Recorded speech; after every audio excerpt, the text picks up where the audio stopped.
The Witness of the 12 Ancestors, Binyamin, Chapter 1. A copy of the words of Binyamin, which he testified to his sons, having lived 125 years. He kissed them and said, "Just as Yitzchak was born to Abraham in his old age, so I was born to Yaʔaqob. Since Rachel, my mother, died as she was bearing me, I had no milk from her, but was nursed instead by Bilhah, her maidservant. For after Rachel bore Yosef, she was barren for 12 years. She prayed to Yahuah with fasting, and conceived and gave birth to me. My father loved Rachel exceedingly, and prayed that he might see 2 sons born from her. For this reason I was called Binyamin, that is, son of days." Chapter 2. When I came to Yosef in Mizraim, and my brother recognized me, he said, "What did they say to my father when they sold me?" And I replied to him, "They spattered your coat with blood, and sent it to him and said, 'Do you know if this shirt belongs to your son?' And Yosef said to me, 'Yes, brother. When they stripped off my shirt and gave me to the Ishmaelites, they gave me a loincloth, beat me, and told me to run. One of them who had whipped me was met by a lion, and it slew him. So his partners were horrified and kept me under a looser rein." Chapter 3. Now, my children, love Yahuah Elohim of the Shamayim and earth. Keep his commandments. Pattern your life after the good and pious man Yosef. Let your thoughts incline to the good, as you know to be so with me, because he who has the right set of mind sees everything rightly. Reverence Yahuah and love your neighbor. Even if the spirits of Beliar seek to derange you with all sorts of wicked oppression, they will not dominate you, even as they were not able to dominate Yosef, my brother. How many men wanted to destroy him, and Elohim shielded him? For the person who fears and reverences Elohim and loves his neighbor cannot be plagued by the spirit of Beliar, since he is sheltered by the fear and reverence of Elohim. Neither man's schemes nor those of animals can prevail over him, for he is aided in living by this, by the love which he has toward his neighbor. Therefore Elohim helps him. Yosef also urged our father to pray for his brothers, that Yahuah would not hold them accountable for their sin which they so wickedly committed against him. And Yaʔaqob cried out, "O noble child, you have crushed the inner feelings of Yaʔaqob, your father."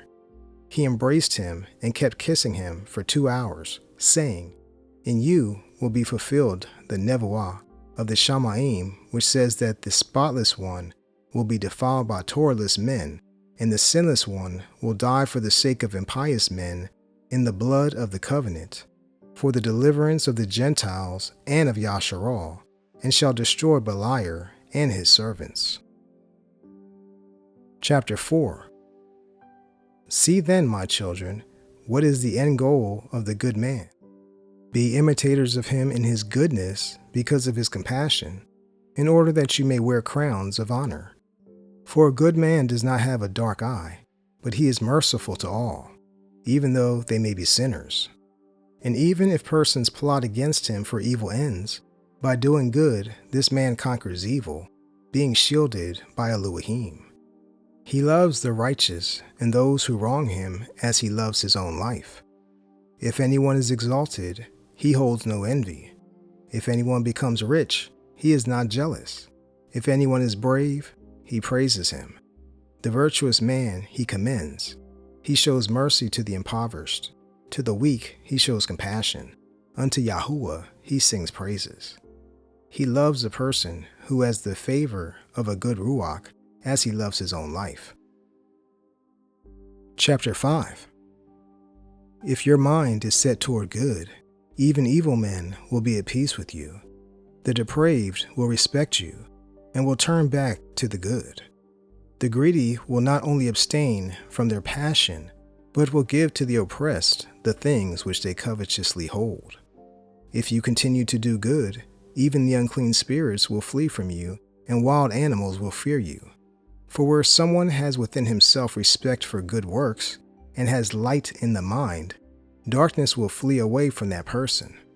For if anyone unashamedly attacks a Kodesh man, he repents, since the Kodesh man shows mercy to the one who abused him and maintains silence. And if anyone betrays a righteous man, the righteous man prays. Even though for a brief time he may be humbled, later he will appear far more radiant, as happened with Yosef, my brother. Chapter 6. The deliberations of the good man are not in the control of the deceitful spirit, Beliar, for the messenger of Shalom guides his life. For he does not look with passionate longing at corruptible things, nor does he accumulate wealth out of love for pleasure. He does not find delight in pleasure, nor does he grieve his neighbor, nor does he stuff himself with delicacies, nor is he led astray by visual excitement. Yahuah is his portion. The good mindset does not receive honor or dishonor from men, nor does it know deceit or lying or conflict or abuse. For Yahuah dwells in him, illumines his life, and he rejoices in everything at every appropriate time. The good set of mind does not talk from both sides of his mouth, praises and curses, abuse and honor, calm and strife, hypocrisy and truth, poverty and wealth, but it has one disposition, uncontaminated and pure towards all men. There is no duplicity in its perception or its hearing. Whatever it does or speaks or perceives, it knows that Yahuah is watching over its life. For he cleanses his mind in order that he will not be suspected of wrongdoing either by men or by Elohim. The works of Beliar are twofold and have in them no integrity. Chapter 7. So I tell you, my children, flee from the evil of Beliar, because he offers a sword to those who obey him. And the sword is the mother of the 7 evils. It receives them through Beliar. The first is moral corruption. The second is destruction. The third is oppression. The fourth is captivity. The fifth is want. The sixth is turmoil. The seventh is desolation. It is for this reason that Cain was handed over by Elohim for 7 punishments. For in every 100th year, Yahuah brought upon him 1 plague. When he was 200 years old, suffering began, and in his 900th year, he was deprived of life. For he was condemned on account of Havel, his brother, as a result of all his evil deeds. But Lamech was condemned by 70 times 7. Until eternity, those who are like Cain, in envy and hatred of brother, shall be punished with similar judgment. Chapter 8. But you, my children, run from evil, envy, and hatred of brothers.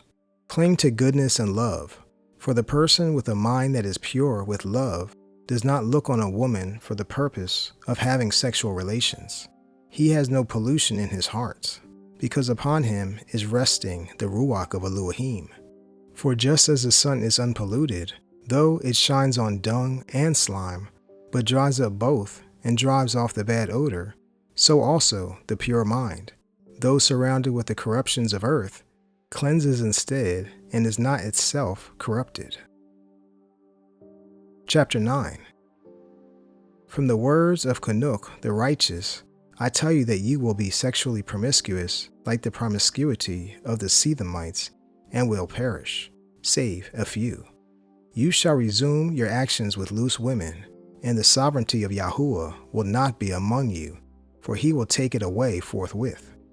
But in your allotted place will be the Hekal of Elohim, and the last Hekal will exceed the former in splendor. The 12 tribes shall be gathered there, and all the nations, until such time as the Most High shall send forth his deliverance through the ministration of the only begotten Navi. And he shall enter into the Hekal, and there shall the Adonai be treated with outrage, and he shall be lifted up upon a tree. And the veil of the Hekal shall be rent, and the Ruach of Elohim shall pass on to the Gentiles as fire poured forth. And he shall ascend from Sheol and shall pass from earth into the Shamayim. And I know how lowly he shall be upon earth, and how radiant in Shamayim. Chapter 10.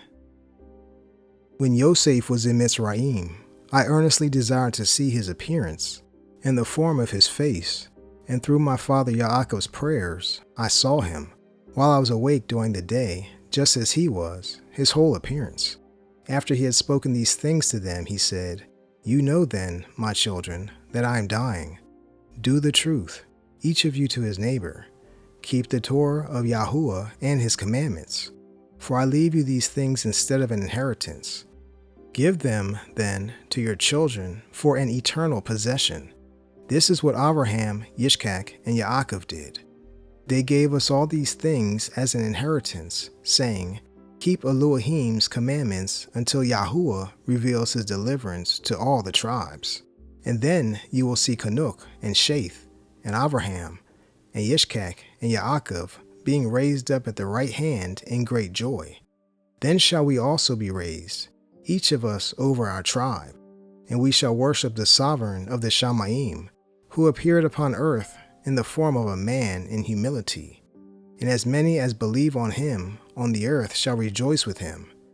Then also all men shall rise, some unto honor and some unto shame. And the Athan shall judge Yasharal first for their unrighteousness. For when he appeared as the bane of Elohim in the flesh to deliver them, they believed him not. And then he shall do the same for all the nations, as many as believed him not when he appeared upon earth. Then he shall judge Yasharal by the chosen people, as he tested Esau by the Midianites who loved their brothers. You therefore, my children, may your lot come to be with those who fear and reverence Yahuah. Therefore, my children, if you live in Kodashah, in accord with Yahuah's commands, you shall again dwell with me in hope. All Yasharal will be gathered to Yahuah. Chapter 11. And I shall no longer be called a rapacious wolf on account of your rapine, but Yahuah's worker, providing food for those who do good works. And in latter times there shall rise up the beloved of Yahuah from the lineage of Yahutha and Lewi, one who does his good pleasure by his mouth, enlightening all the nations with new knowledge. The light of knowledge will mount up in Yasharal for her deliverance, seizing them like a wolf coming upon them, gathering the tribes. Until the consummation of the ages, he shall be in the congregations of the nations and among the rulers, like a musical air in the mouths of all. He shall be written of in Kodesh books, both his work and his word. And he shall be Yahuah's chosen one forever. He shall range widely among them, like my father, Yaʻaqob, saying, He shall fill up what was lacking of your tribe. Chapter 12. And when he had finished his statements, he said, I command you, my children, carry my bones up out of Mitzrayim. Bury me in Kivron near my fathers. Binyamin died last of all in his 125th year at a ripe old age, and they placed him in a coffin. And in the 91st year after the departure of the sons of Yasharal for Mitzrayim, they and their brothers took up the bones of their fathers secretly, because of the war with Canaan, and buried them in Kivron by the feet of their fathers. Then they returned from the land of Canaan and resided in Mitzrayim until the day of the departure from Mitzrayim.